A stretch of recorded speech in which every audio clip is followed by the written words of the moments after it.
Hi అండి. ఈరోజు video వచ్చేసి అటుకులు మిక్చర్ చేసి చూపిస్తున్నాను. బయట వందలు వందలు పెట్టి కొనే పని లేకుండా ఇంట్లోనే చిటికలో చేసేయొచ్చండి. ఒక్కసారి చేయడం నేర్చుకుంటే ప్రతిసారి సింపుల్‌గా చేసేసుకుంటారు. అంత టేస్టీగా ఉంటది. ఈజీగా కూడా ఉంటది. పిల్లలు స్నాక్స్ బాక్స్‌లోకి రోజు ఏదో ఒకటి పెట్టాలని ఆలోచిస్తూ ఉంటారు కదా! ఒక్కసారి ఇలాగా అటుకులు మిక్చర్ చేసి పెట్టుకోండి. ఎక్కువ రోజులు నిలువుంటది. ఎప్పుడు కావాలనుకుంటే అప్పుడు తీసుకొని తినొచ్చు. ఈ మిక్చర్ ఎలా చేయాలో ఒకసారి చూద్దాం రండి. ఇప్పుడు మిక్చర్ రెడీ చేసుకోవడానికి స్టవ్ ఆన్ చేసి కడాయి పెట్టుకున్నాక డీప్ ఫ్రైకి ఆయిల్ వేసుకోవాలి. ఆయిల్ మాత్రం బాగా హీట్లో ఉండాలండి. చూసారు కదా, ఇలా ఒకటి వేసామంటే పైకి వస్తుంది.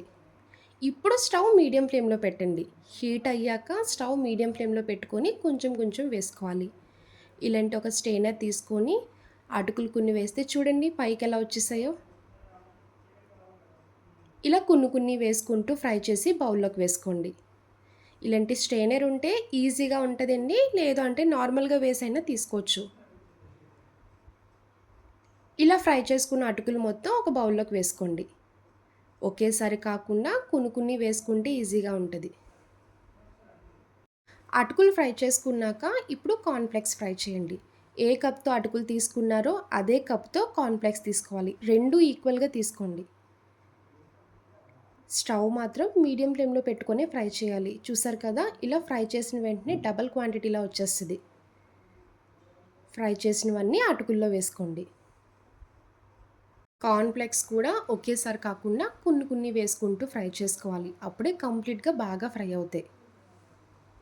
ఇప్పుడు ఒక కప్పు పల్లీలు వేసుకోండి. మీరు పల్లీలు ఎక్కువ తినేలా ఉంటే కొంచెం ఎక్కువే వేసుకోండి. నేనైతే పల్లీలు ఎక్కువే తింటానండి. మిక్చర్ తినేదే పల్లీల కోసం తింటాను. నాకైతే చాలా ఇష్టమండి. ఇలా పల్లీలు వేసి పచ్చివాసన పోయే వరకు ఫ్రై చేయాలి. ఫ్రై చేసిన పల్లీలు ఇలా బౌల్‌లో వేసుకోవాలి. పల్లీలు ఫ్రై చేసుకున్నాక ఇప్పుడు పుట్నాల పప్పు వేసుకోండి. హాఫ్ కప్పు పుట్నాల పప్పు వేసుకోవాలి. దీన్ని పుట్నాల పప్పు అంటారు, వేపిన శనగపప్పు అంటారు, చట్నీ పప్పు అని కూడా అంటారండి. చూసారు కదా, పుట్నాల పప్పు అయితే తొందరగా ఫ్రై అయిపోద్ది. ఇలా ఫ్రై చేసుకున్నాక బౌల్‌లో వేసుకోండి. ఇప్పుడు ఇందులో ఎండు కొబ్బరి ఇలా ముక్కల కింద కట్ చేసి వేసుకోవాలి. 10 వరకు వెల్లుల్లి ఇలా దంచి వేసుకోండి. మిక్చర్‌లో వెల్లుల్లి ఫ్లేవర్ బాగా తెలుస్తదండి. టేస్ట్ కూడా చాలా బావుంటది. మిక్చర్ తిన్నప్పుడు ఎండు కొబ్బరి ముక్కలు, పల్లీలు ఇలా తగులుతూ ఉంటే తినే కొద్దీ తినాలనిపిస్తది. ఫ్రై చేసుకున్నాక ఇలా బౌల్‌లో వేసుకోండి. అలానే ఒక గుప్పుడు కరివేపాకు తడి లేకుండా ఫ్రై చేసి తీసుకోండి. ఫ్రై చేసుకున్నవన్నీ ఇలా వేడి మీద ఉన్నప్పుడే టేస్ట్‌కి తగ్గ ఉప్పు, హాఫ్ టీ స్పూన్ జీలకర్ర పొడి వేసుకోండి. డైజెషన్‌కి చాలా పనిచేస్తది. ఒక స్పూన్ వరకు కారం వేసుకోండి. కూర కారం కాకుండా పచ్చడిలో వేసుకునే పచ్చి కారం వేసుకోవాలి. చూడ్డానికి కలర్‌ఫుల్‌గా బాగా కనిపిస్తది. టేస్ట్ కూడా బావుంటది.